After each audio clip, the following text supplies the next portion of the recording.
Graça e paz, igreja. Amém. Glória a Deus. Louvado e exaltado seja o nome do Senhor, porque com Ele está a honra, com Ele está a glória, e para Ele sempre será todo o nosso louvor e toda a nossa adoração. Irmãos, antes de qualquer coisa eu preciso tributar a Deus toda a minha gratidão. Gratidão a Deus por estar aqui nessa noite, na Quinta On Dunamis, cultuando e adorando o nome daquele que vive e reina. Gratidão a Deus por estar aqui hoje com a responsabilidade de transmitir ao seu coração aquilo que Deus já fez arder e queimar no meu coração. Eu preciso externar aqui gratidão aos nossos pastores, toda a liderança, pela confiança e também pela oportunidade. Faço votos que Deus seja louvado aqui nessa noite. Amados irmãos, todos nós sabemos que a nossa vida em Cristo não deve ser vivida, não deve ser pautada, muito menos firmada naquilo que nós vemos, sim ou não? A nossa vida em Cristo deve ser firmada, pautada, alicerçada naquilo que nós cremos. Pastor, qual a diferença? A diferença é simples. Aquilo que nós vemos está fora. Aquilo que nós cremos está dentro. Aquilo que nós cremos é chamado por muitos de nós de fé. Fé é a capacidade de acreditar no impossível. Fé é a capacidade de crer no invisível. Hebreus capítulo 10 vai dizer que o justo viverá pela... Hebreus capítulo 11 vai dizer que é impossível agradar a Deus sem fé, é impossível agradar a Deus. Então, se 2024 é o nosso ano do aperfeiçoamento, está aí, irmãos, um atributo, está aí uma virtude que precisa ser aperfeiçoada em nós dia após dia, a nossa fé. Só que a grande verdade é que, por vezes, para aperfeiçoar a nossa fé, Deus vai nos levar a situações que nós não queremos viver. Para aperfeiçoar a nossa fé, Deus vai nos conduzir, nos levar a situações que nós não queremos enfrentar.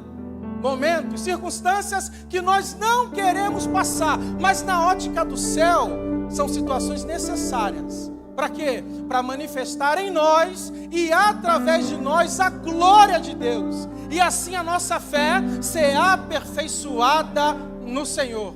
Amém? Vamos ao texto sagrado.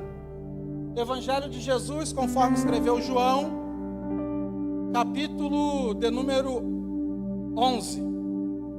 João, capítulo 11. Para remir o tempo, vamos ler apenas um versículo, 40. João 11, 40. E assim está escrito na versão que eu tenho em mãos. João 11, 40.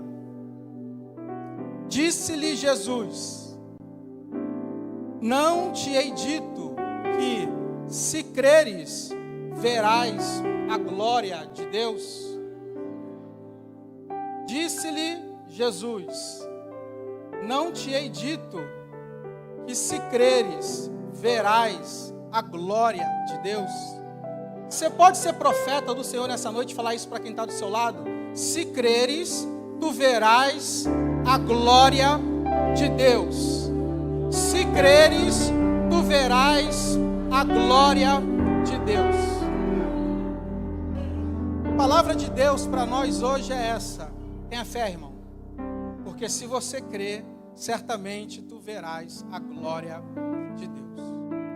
Amados irmãos, amada igreja do Senhor, noiva do Cordeiro de Deus, esse capítulo 11 do Evangelho de Jesus, escrito por João, ele se encarrega de mostrar para nós, ele se encarrega de revelar para nós a glória de Deus, sendo manifestada para aperfeiçoar a fé de muitas pessoas que estavam ali presentes, mas em especial de 3 irmãos, a saber, Lázaro, Marta e Maria.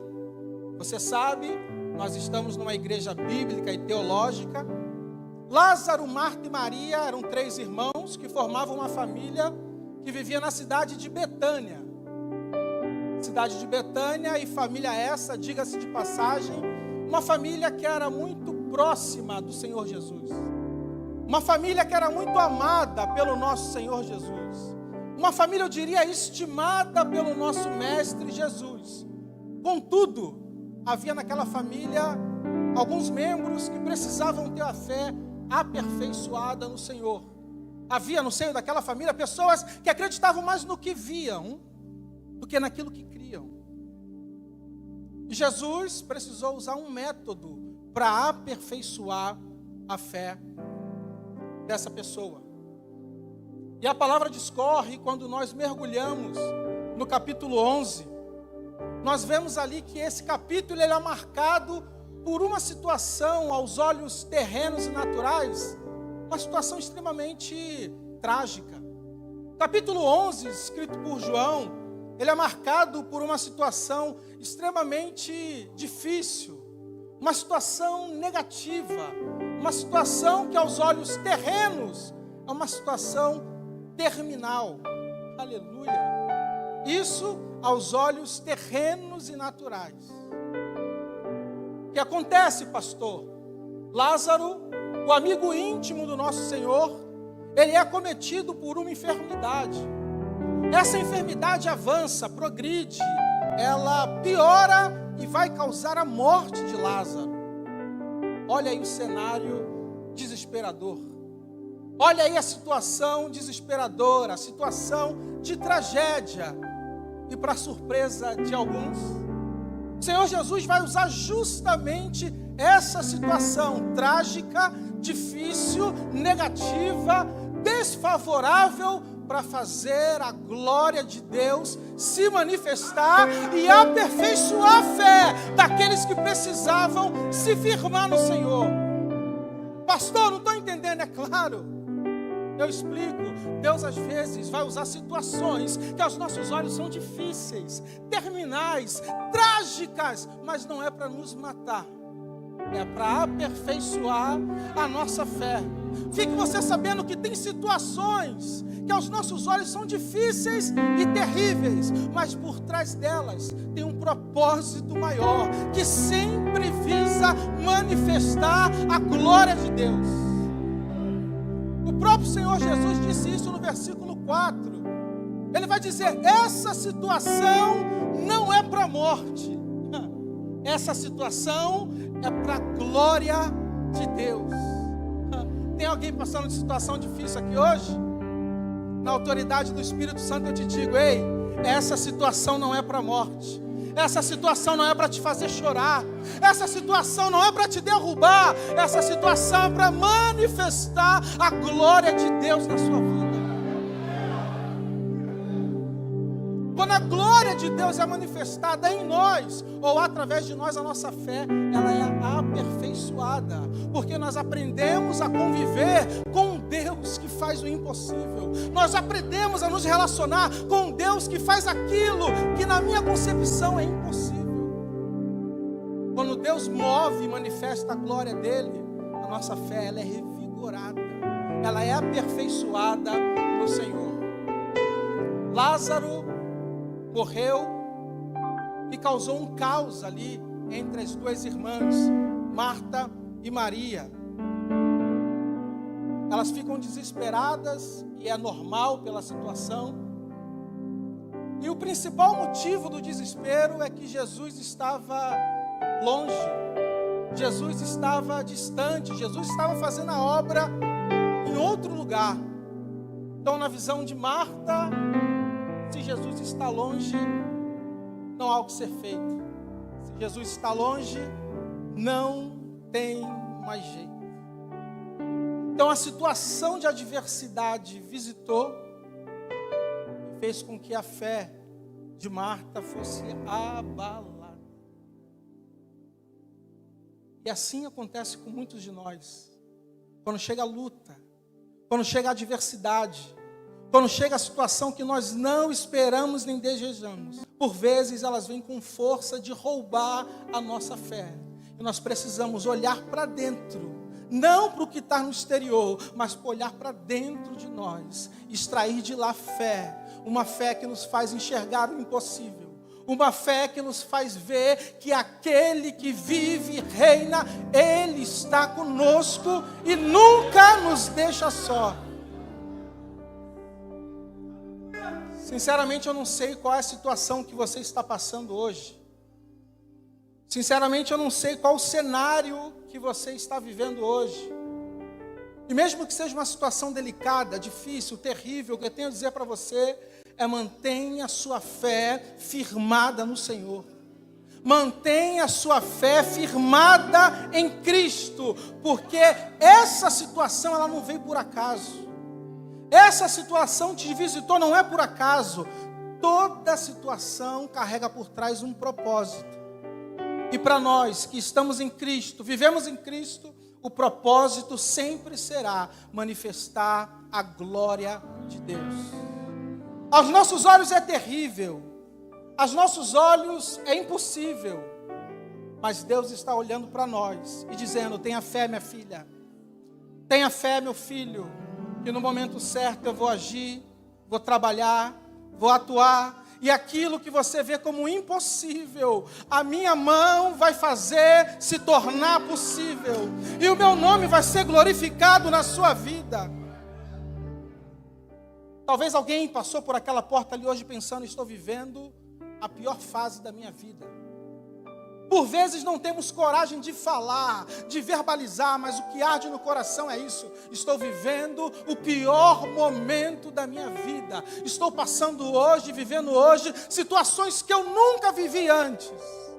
Pois bem, Deus está me usando aqui para te dizer: ei, minha filha, ei, meu filho, é essa mesma situação que está fazendo você ficar cabisbaixo que eu vou usar para manifestar a minha glória, para fazer o meu poder, aleluia, se manifestar na sua vida. Se creres, verás a glória de Deus. Olhando para esse texto de João capítulo 11, eu me deparo aqui com 3 lições que são importantíssimas para que nós, no momento da adversidade, no momento da tragédia, como Marta e Maria estavam passando, nesse tipo de momento nós possamos ver a glória de Deus se manifestar e a nossa fé será aperfeiçoada no Senhor. Quantas lições, igreja? 3 lições. A primeira lição: busque pelo Senhor. Busque pela presença de Deus. Busque mesmo quando a situação aparentar não ter saída. É justamente aí que Jesus se manifesta. O versículo 3 está escrito que assim que a adversidade chegou, Marta e Maria mandaram chamar Jesus.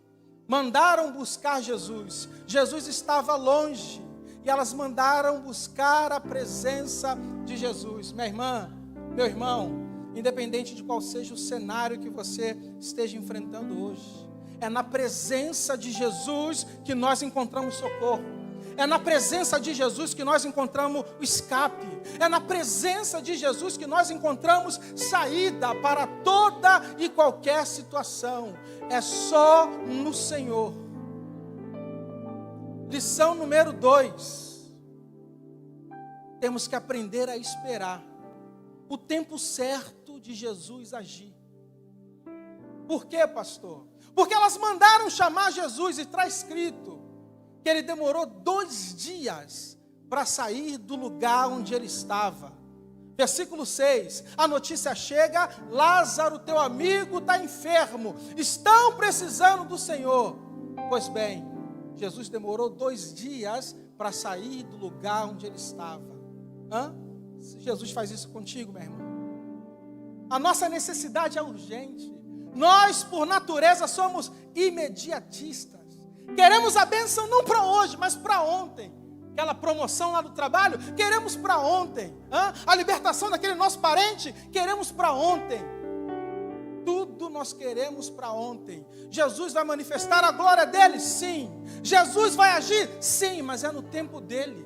Não é no nosso tempo, é na hora dele, não é na nossa hora. Jesus é o dono do tempo, e como dono do tempo, ele sabe a hora certa de mudar a tua história. Jesus, como dono do tempo, sabe a hora certa de tirar você desse cativeiro. Jesus, como dono do tempo, ele sabe a hora certa de intervir. Jesus não se atrasa, bem como Jesus não se adianta, porque ele transita no tempo. Marta e Maria estavam chorando, o tempo passou, e Jesus pensando: quando eu chegar, a minha glória irá se manifestar. Ei, minha irmã, espera mais um pouquinho, tá? A tua bênção está chegando. Espera mais um pouquinho, Jesus não está tardando, ele só está aperfeiçoando, para quando a bênção chegar, você não pensar que foi homem que te favoreceu, que te ajudou, que te abençoou. Quando a bênção chegar, você vai dizer: dessa forma só pode ter sido o Senhor. Toda glória, toda honra seja dada ao nome dele. Não está demorando não, Jesus está trabalhando, está deixando na medida certa, aleluia, para abençoar a sua vida. Lição de número 3. Não duvidar do que Jesus pode fazer, mesmo que aos nossos olhos seja tarde demais. Falar é fácil, crente, mas viver isso é difícil. Não duvide do que Jesus pode fazer lá na sua casa. Não duvide do que Jesus pode fazer lá no seu casamento. Não duvide do que Jesus pode fazer lá naquela empresa. Estão te perseguindo? Não duvide do que Jesus pode fazer. Não duvide do que Jesus pode fazer, mesmo que aos teus olhos seja tarde demais. No versículo 21 está escrito que Marta disse assim para o Senhor: ah, Jesus, se o Senhor estivesse aqui, meu irmão não teria morrido. Em outras palavras, agora é tarde demais. Se estivesse aqui, como não estava, não tem mais jeito. No versículo 39, ela vai dar os motivos do argumento dela. 2 motivos. Primeiro, a circunstância já cheira mal, Jesus. Não tem mais o que fazer. Segundo motivo, o tempo que se passou, já fazem 4 dias. Quantas vezes nós nos agimos assim, irmãos? Pelas circunstâncias que os nossos olhos veem, e pelo tempo que passou, sem falar, nós duvidamos do que Jesus pode fazer. Eu disse, não duvide do que Jesus pode fazer. Passou 1 ano, passou 2 anos, passou 3 anos, pois bem, Jesus continua o mesmo. Ele continua sentado no trono de glória, ele continua com todo o poderio em sua mão. Ah, pastor, a circunstância que eu estou vendo são desfavoráveis. Aquilo que os meus olhos veem indicam que não. Pois bem, para Jesus basta uma palavra para o milagre acontecer. Aleluia. Nem o tempo que se passou, nem as circunstâncias que os teus olhos veem anulam o poder de Deus. O que Jesus tiver que fazer, aleluia, Ele vai fazer. Tenha passado o tempo que for, você esteja vendo a circunstância que for, Jesus é Deus, e Ele tem em suas mãos o poder de fazer muito mais além do que nós pedimos, muito mais além do que nós pensamos. Jesus é aquele que manifesta a glória de Deus para aperfeiçoar a nossa fé. Por vezes achamos que a nossa fé é imensa, mas na prática não é assim. Basta chegar à primeira adversidade, luta, basta chegar ao primeiro cenário contrário, que a nossa fé vai esmorecendo, vai esmorecendo. Então Jesus tem que manifestar a glória dele, fazer algo extraordinário para nos dar uma revigorada, e a nossa fé ser aperfeiçoada naquele que vive e reina para sempre. Marta estava decidida com aquilo que ela via e com o tempo que tinha passado. Qual a decisão estava no coração de Marta? Não tem mais jeito. Ninguém pode fazer nada. Agora eu vou te falar algo muito importante. Perceba que ela estava na presença de Jesus. Marta estava diante de Jesus, em comunhão com Jesus, conversando com Jesus. Mas o foco dela, a atenção dela estava no problema, no tempo que passou e na circunstância. 4 dias cheirava mal. Mas Jesus está diante dela, aquele que pode todas as coisas. Mas a mente de Marta, a atenção de Marta, o foco de Marta, no tempo que se passou, 4 dias, e na circunstância que ela estava vendo, cheirava mal. Pois bem, nós estamos agora diante do Mestre. Jesus está aqui diante de nós, falando aos corações, trabalhando, esquadriando corações. Onde está o teu foco? Onde está a tua atenção? Lá no problema que ficou lá fora, ou no Mestre que está aqui diante de nós? A fé de Marta precisava ser aperfeiçoada. Ela precisava entender que a presença de Jesus é o alvo central da nossa vida. Quando temos a presença dele, todo o resto perde o valor, todo o resto perde a importância. Que tire tudo da minha vida, menos a presença do Senhor. Ela estava na presença, mas pensando nos problemas. Jesus estava ali, diante do cenário. Jesus já sabia o que ele estava por fazer, mas ele estava provando a fé das suas servas. Ele estava provando a fé daquelas que andavam com ele. Marta estava completamente aflita, assim como tem pessoas aflitas aqui. Por fora nós vemos um sorriso no rosto, mas o coração só Deus esquadrinha.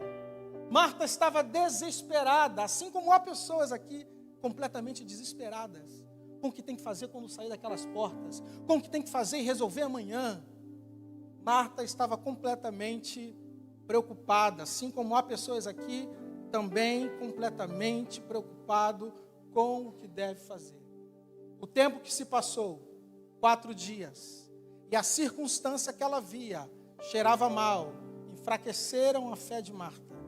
O tempo que se passou, 4 dias, que na cabeça dela já era tarde, e a circunstância que ela via cheirava mal, deixaram a fé de Marta abalada.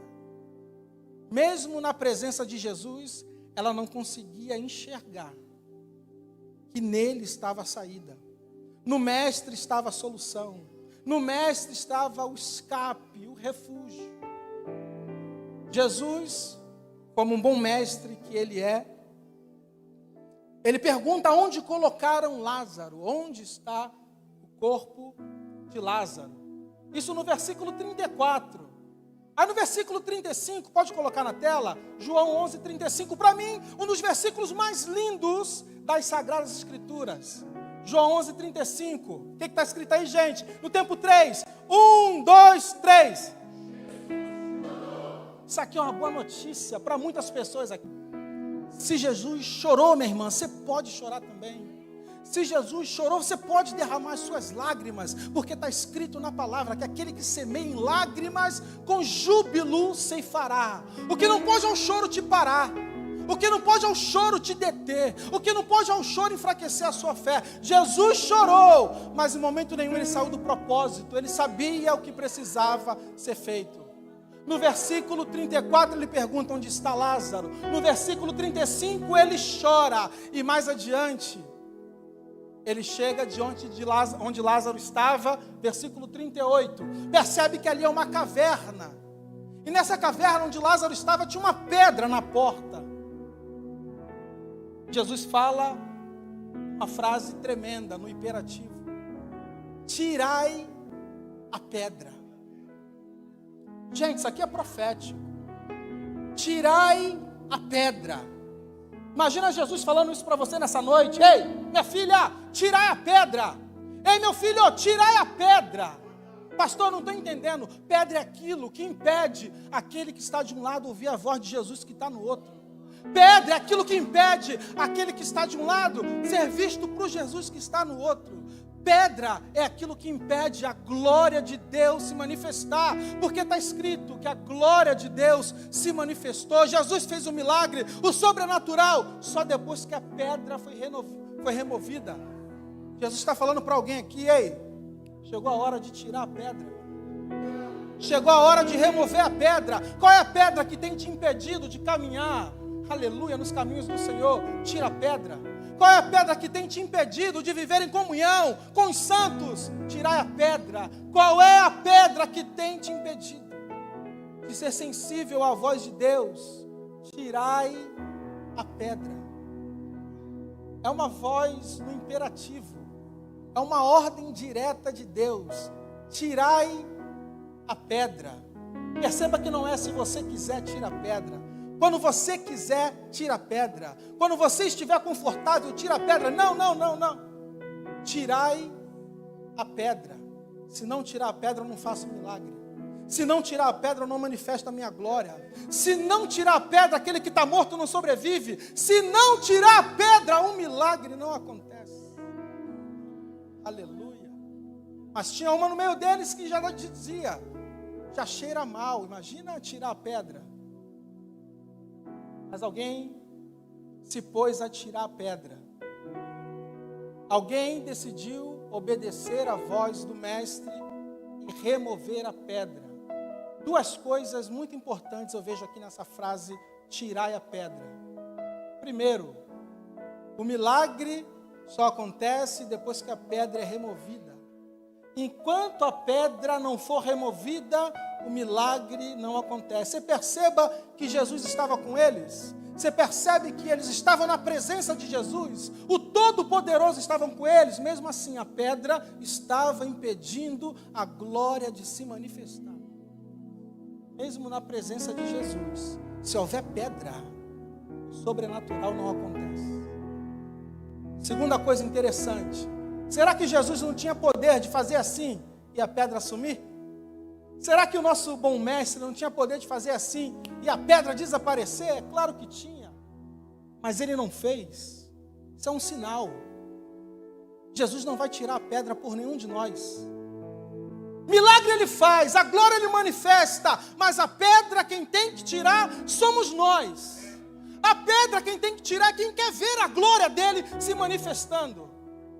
Aleluia. E apareceu lá alguém para tirar a pedra. E quando tiram a pedra, Jesus vai usar o que eu acho mais lindo no nosso mestre. A palavra. A voz. A mesma voz lá de Gênesis capítulo 1, que dizia, haja luz. E acontecia luz. A mesma voz de Gênesis capítulo 1 estava ali, aleluia, para manifestar a glória de Deus. E disse uma frase, Lázaro, vem para fora. É Jesus chamando alguém aqui, ei, vem para fora. Talvez circunstâncias te mataram, talvez pessoas te mataram, talvez você hoje se vê como morto na fé. Jesus está gritando teu nome, ei, minha filha, vem para fora. Ei, meu filho, vem para fora, vem para fora, vem para fora, que eu quero manifestar a minha glória. Jesus disse, Lázaro, vem para fora. E não é que o morto veio? E aqui só um detalhe, naquela época, os corpos eram enrolados em atadura, e as cavernas onde eram sepultados, tinha uma espécie de escadinha, degraus como esses.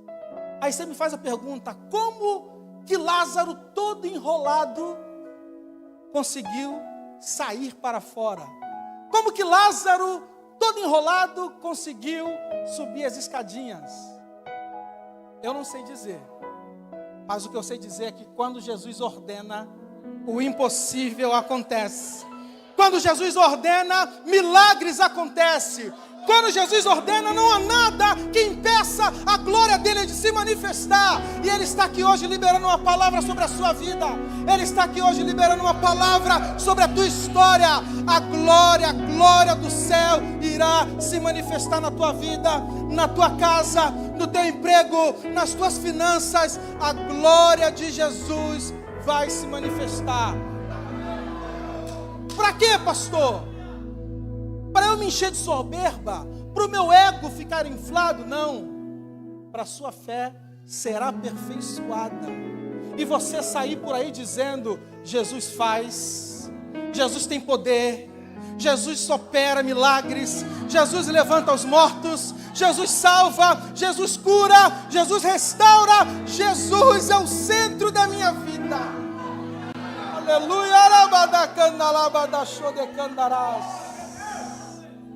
Sabe aqueles sonhos que estão mortos? Jesus está dizendo para eles hoje: vem para fora, porque eu dou vida. Sabe aqueles projetos que você já enterrou? Jesus está chamando eles agora: vem para fora, porque eu dou vida. Sabe aquela vontade de fazer a obra, aquela vontade de crescer em Deus que já está enterrada? Jesus está ressuscitando hoje. A voz que ressuscita está aqui. A voz que é poderosa para ressuscitar está aqui. E eu dou vida, vida, vida e abundância. Aplauda o Senhor, que Ele é digno de louvor, de honra, de glória e de adoração.